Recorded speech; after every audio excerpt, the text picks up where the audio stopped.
안녕하세요. 책 읽어주는 초록 아지매입니다. 약 먹으면 안 된다. 제4장 감기약은 먹지 마라. 감기약 치유 반응을 억제해서 만성으로 만든다. 안정되면 면역력으로 낫는다. 좀 감기 기운이 있어서 감기로 쉬겠습니다. 감기는 코, 목, 기관지 등의 점막에 일어나는 염증성 병의 총칭이라고 사전에 쓰여 있다. 바이러스 상기도염에 의한 것이 많지만 일반적으로 인플루엔자와 구별한다. 대부분은 피로, 한냉 등의 스트레스 자극과 관계가 있다. 두통, 미열, 불쾌감, 상기도염, 비염, 각종 알레르기 증상, 때로는 위장장애 등의 증상도 있지만 2차 감염이 없으면 안정만 취해도 병이 좋아진다. 간단히 말하면 감기는 바이러스 같은 병원체에 의한 대표적인 감염증이다. 병원체가 증식하면 면역세포가 활성산소를 방출하여 공격한다. 활성산소란 알기 쉽게 말하면 화염 방사기다. 강렬한 산화작용으로 바이러스를 죽인다. 화염은 스스로 조직의 일부도 공격하고 만다. 그래서 두통, 열, 부기 등이 생기는데 그것이 염증이다. 이런 증상도 면역 반응에 의한 자연 치유의 현상이다. 이와 함께 감기에 걸렸을 때 체내에 약 2~3일이면 병원균이나 바이러스 등 항원에 대한 항체가 생성된다. 항체는 항원과 결합하여 항원을 무력화시켜 체외로 배출한다. 감기에 걸려도 수일 내로 면역력은 병원체를 섬멸한다. 그래서 안정만 취해도 병이 좋아진다. 감기의 여러 증상도 한번 스쳐가는 것에 불과하다. 치유 반응을 멈추면 안 된다. 시판 감기약은 감기를 고치지 못한다. 제약회사도 오래전부터 이 사실을 알고 있다. 그래서 광고에서 감기를 고친다고 하면 위법이다. 광고와 약 상자의 효능 설명서에도 감기의 여러 증상을 완화합니다 라고만 적을 수 있다. 이 여러 증상이 나타나면 대부분의 사람은 감기다. 약으로 고쳐야지 하며 감기약을 먹는다. 조사 대상의 80%가 시판 감기약을 먹는다고 답변한다. 감기약을 먹지 않는다는 대답은 약 20%에 불과하다. 또 감기에 걸렸을 때 의사에게 진료받는 사람은 75%였다. 75에서 80%의 사람이 감기약과 의사에 의지하고 있다. 일본인의 약신앙, 의사신앙에는 그저 기가 막힐 따름이다. 병이란 신체가 정상으로 돌아가려는 현상이다 라는 요기시의 말을 기억하길 바란다. 아보 교수는 이런 증상을 치유 반응이라고 부른다. 치유 반응을 멈춰서는 안 된다. 왜냐하면 감기의 여러 증상은 모두 신체가 병원체와 싸워 정상으로 돌아가려는 치유 반응이기 때문이다. 여러 증상을 완화한다는 것은 감기의 치유 반응을 멈추는 것과 같다. 감기약 때문에 나빠지고 만성으로 변한다. 감기의 여러 증상은 모두 치유 반응이므로 의미가 있다. 이러한 증상을 약의 독작용으로 멈추면 감기 회복에 브레이크가 걸려 병이 굳어져 원래 급성 질환인 감기가 만성으로 변한다. 만성기관쥐염, 만성축농증, 만성두통, 만성기침, 폐렴 등등. 약물요법은 증상만을 억제하는 대증요법이며 치유와 역방향으로 작용하는 역증요법이다. 감기의 여러 증상의 의미는 다음과 같다. 1. 목의 통증의 의미는 목을 쉬라는 신호입니다. 2. 콧물의 의미는 병원 바이러스 등을 배설하는 행위입니다. 3. 코막힘의 의미는 콧물이 많이 나오기 때문에 당연합니다. 4. 두통의 의미는 움직이지 마, 누워 있으라는 신호입니다. 5. 오한의 의미는 몸을 따뜻하게 하고 쉬어라는 의미입니다. 6. 재채기의 의미는 병원체 등을 몸 밖으로 몰아내고자 함입니다. 7. 몸이 나른하다의 의미는 누워 있으라는 지시입니다. 8. 기침의 의미는 재채기와 같습니다. 9. 마디마디가 아프다의 의미는 움직이지 말고 천천히 쉬어라는 뜻입니다. 10. 열이 난다는 의미는 병원균 등을 약화시켜 면역력을 활성화시키고자 하는 의미입니다. 11. 가래가 나오는 의미는 기침, 재채기와 같은 배설 현상입니다. 약사법 위반의 감기약 광고. 감기를 약으로 억제하면 감기의 회복이 늦어지는 것은 아이라도 알 것이다. 그러나 광고 등으로 세뇌당한 대부분 소비자는 감기에 걸리면 반사적으로 감기약을 먹는다. 감기를 고친다고 광고하면 위법이며 약사법 위반으로 금고된다. 그러나 제약회사는 교활하다. 감기 빨리 치료하세요. 소녀가 감기약을 한 손에 들고 미소 짓고 소비자는 그 약이 빨리 낫게 해준다고 잘못 인식한다. 빨리 고치고 싶은 감기에 땡땡땡 같은 표현도 마찬가지다. 사실 이런 광고는 약사법 위반 광고다. 일본 약사법은 명시적인지 암시적인지를 불문하고 허위 또는 과대 기사를 광고하고 기술하거나 유포해서는 안 된다고 규정하고 있다. 그러나 대형 제약회사가 약사법 위반으로 검거되었다는 이야기는 듣질 못했다. 매스컴의 고발조차 없다. 그들의 정치력은 절대적이다. 앰플 감기약 때문에 사망자 속출. 여러 증상의 완화로 감기가 길어지기만 한다. 이들 완화란 감기약에 배합된 동물의 독작용에 의한 생리반응이다. 약은 독이라는 진리를 잊어서는 안 된다. 최근에 약은 정말로 잘 듣는 것이 많다. 주작용이 강하지만 그만큼 반드시 부작용도 강하다. 약은 독이다. 이 책의 저자 다무라 교수는 약의 이면을 숙지하고 있다. 여기서 등장하는 것이 종합이라는 문자를 덧붙인 복합제다. 모든 감기 증상을 개선하는 인상을 주지만 사실은 큰 함정이 있다.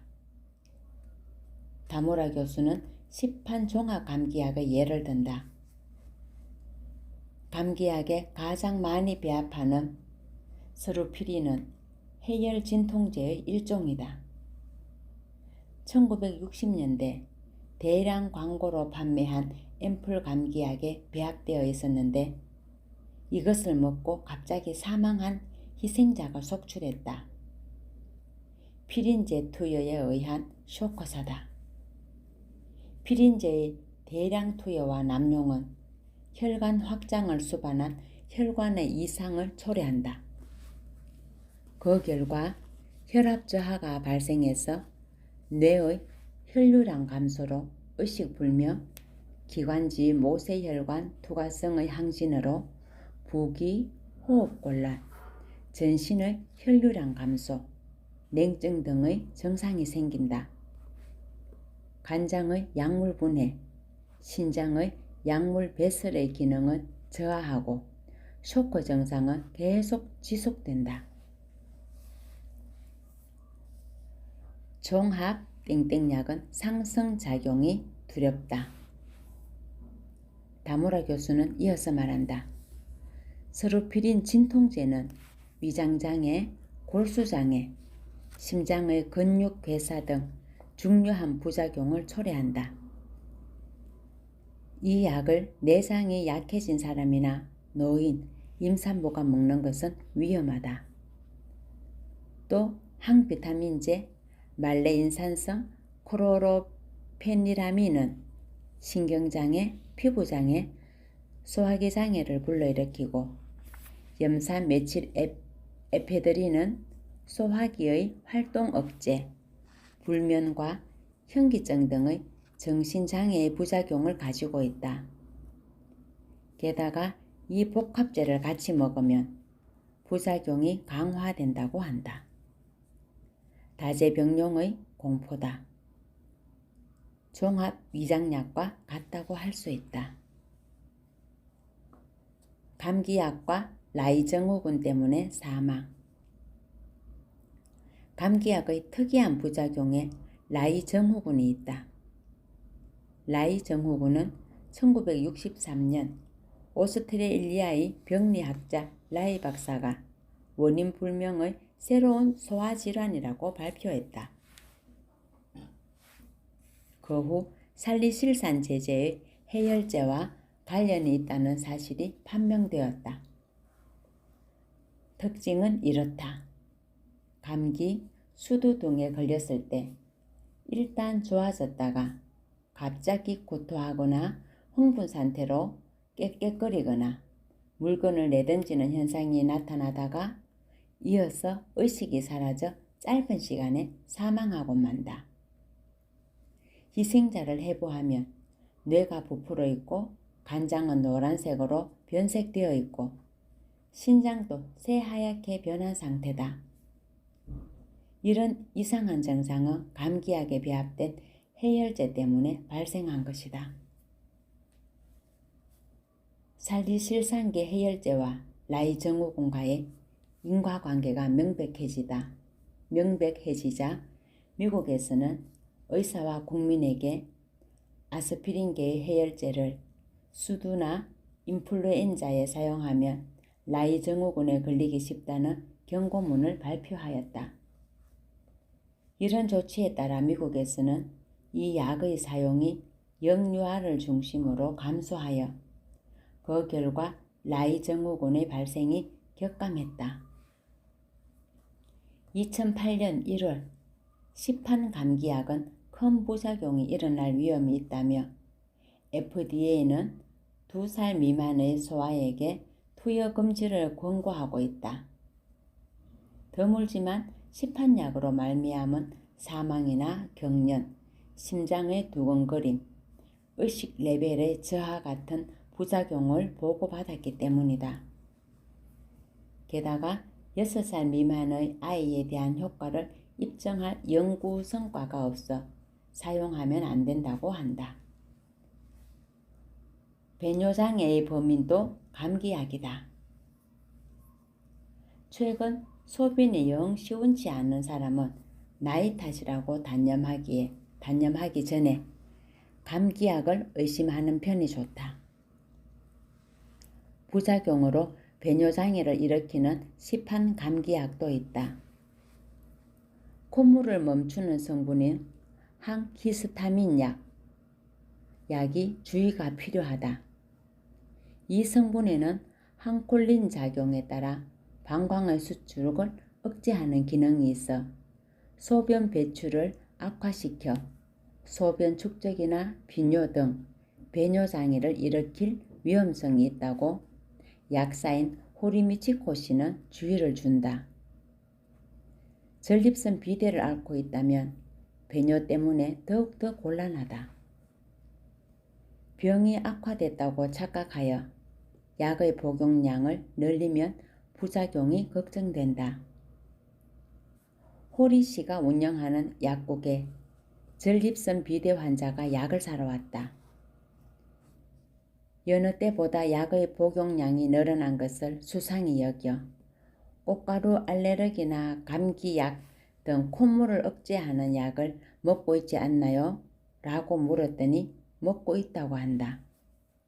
남성은 항히스타민 약을 배합한 감기약을 먹고 있었다. 배뇨장애든 항콜린 작용을 가진 약물은 감기약 외에 항우울제, 항정신병약, 항파킨슨병약, 항부정맥제 등 많은 약물에 포함되어 있다. 이것을 알지 못하고 배뇨장애 약을 먹으면 약물 장기 투여 지옥에 빠지게 된다. 종합 감기약 쇼크사 피부가 너덜너덜해지는 부작용도 감기약을 먹기 때문에 심해진다. 감기는 감기약으로 심해집니다. 아보 교수의 경고는 명쾌하다. 당신은 감기를 치료하려고 감기약을 사서 먹는다. 그러나 감기는 그 약 때문에 나빠진다. 그래도 당신은 종합 감기약을 먹을 것인가?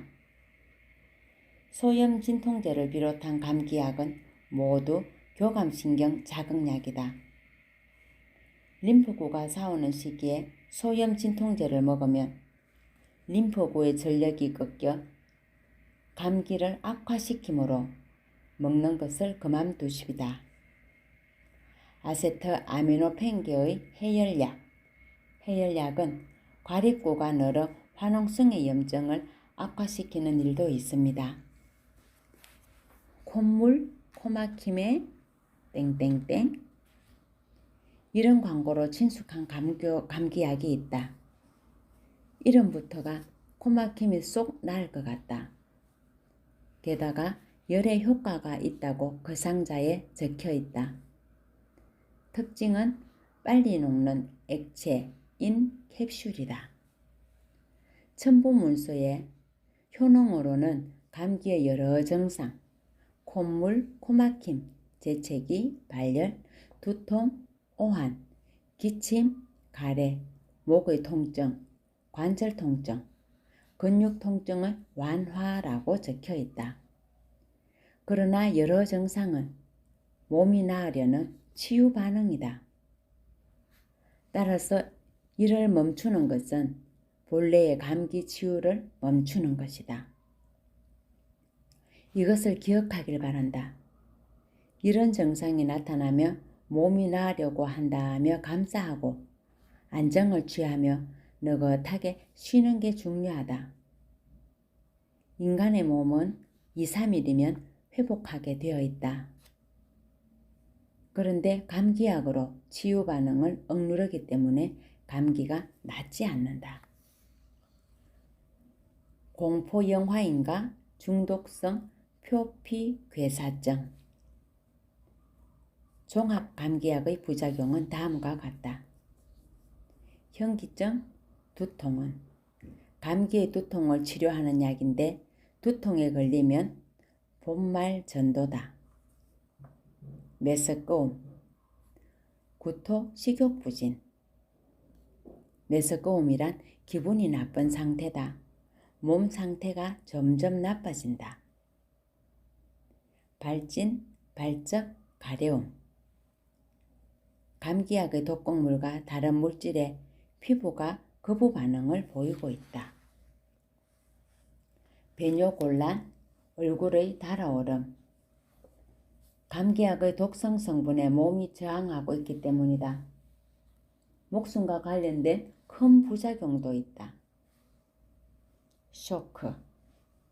복용 후 바로 두드러기, 부기, 가슴 답답함과 함께 안색이 창백해지고 다리가 차가워져 식은땀, 호흡곤란 등이 나타난다.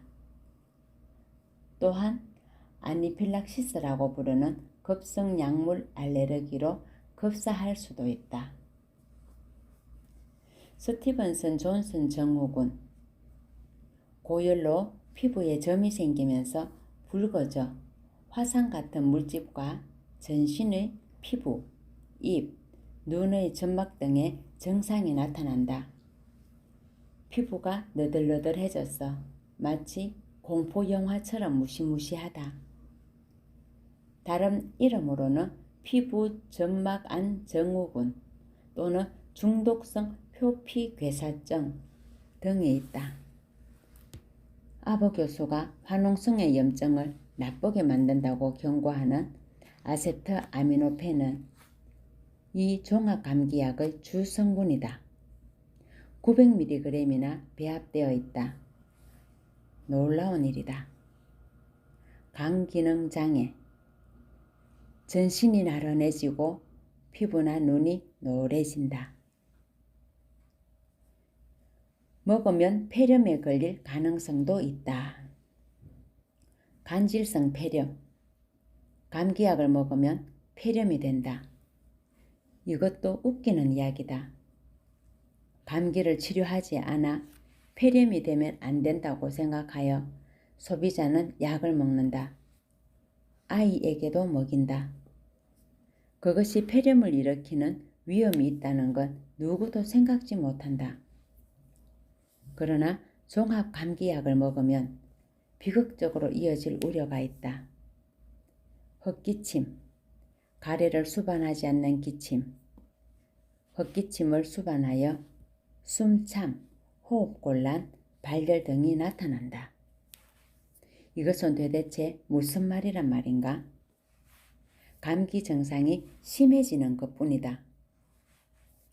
이 증상은 여러 가지 감기 증상과 구별이 어려울 경우도 있으므로 헛기침, 발열 등의 증상이 심해졌을 때는 복용을 중지하고 의사에게 진찰을 받으세요. 기침과 열을 멈추기 위해 종합감기약을 먹는 것인데 기침과 열이 심해지면 복용을 중지하고 의사에게 가라는 것은 부당하다. 대부분의 환자는 이 차이점을 구별하지 못하고 계속 종합감기약을 먹을 것이다. 천식, 호흡곤란의 발작이다. 종합감기약이 천식의 계기가 된다. 변비, 감기약 때문에 변비라니 부작용의 경고에는 적혀 있다. 목마름, 이것도 이상한 부작용이다. 이러한 증상이 계속되거나 또는 증상이 보일 때는 복용을 중지하고 의사 또는 약사에게 상담하세요 라고 적혀 있다. 누구나 목이 마르면 입도 마르다. 그것을 감기약의 부작용이라고 알아차리는 사람이 얼마나 있을까? 이처럼 종합감기약의 부작용은 복용하면 반드시 발병하는 위험이 있다. 2, 3일 천천히 쉬면 날 감기인데도 이런 위험성을 무릅쓰면서까지 애용하는 사람들이 이해가 안 된다. 장바구니는 약으로 산더미. 대부분의 일본인이 감기가 낫기 위해 약국에서 감기약을 구매한다는 이야기다. 나는 검진을 받지 않고 병원에 가지 않는다. 약도 먹지 않는다. 이것을 좌우명으로 삼고 있다. 감기약도 먹지 않나요? 라고 대부분 사람은 외계인이라도 보는 눈으로 본다. 대중에게 주입된 약 숭배는 이처럼 뿌리 깊다. 병원 숭배는 말할 필요도 없다. 마스모토 기요시, 약 히쿠치 등등 거리에 약국 체인점이 번성하고 있다. 그러나 나와는 관계없는 공간이다. 이번에 약을 취재하며 처음으로 약국안을 자세히 둘러보았다. 약의 다양함과 많은 수에 놀랐다. 감기약뿐만 아니라 영양드링크, 비타민제, 한방약, 위장약, 진통제, 연고, 안약, 벌레 물린 데 바르는 약, 합성 샴푸, 화장품, 서틀리먼트까지 그야말로 선반에서 넘쳐 떨어질 것 같다. 각 계산대에는 장바구니를 든 사람의 긴 행렬이 늘어서 있다. 그들은 마치 채소나 식료품을 사듯 바구니에 감기약, 위장약, 영양드링크, 샴푸 등을 가득 넣은 채 줄 서 있다. 이만큼 합성 화학물질 상품을 매일 사용하면 몸은 화학물질 중독되겠군. 공포의 한숨이 나온다. 아니란 생각으로 감기약을 먹는 것은 병의 입구에 발을 들여놓는 것이다. 감사합니다.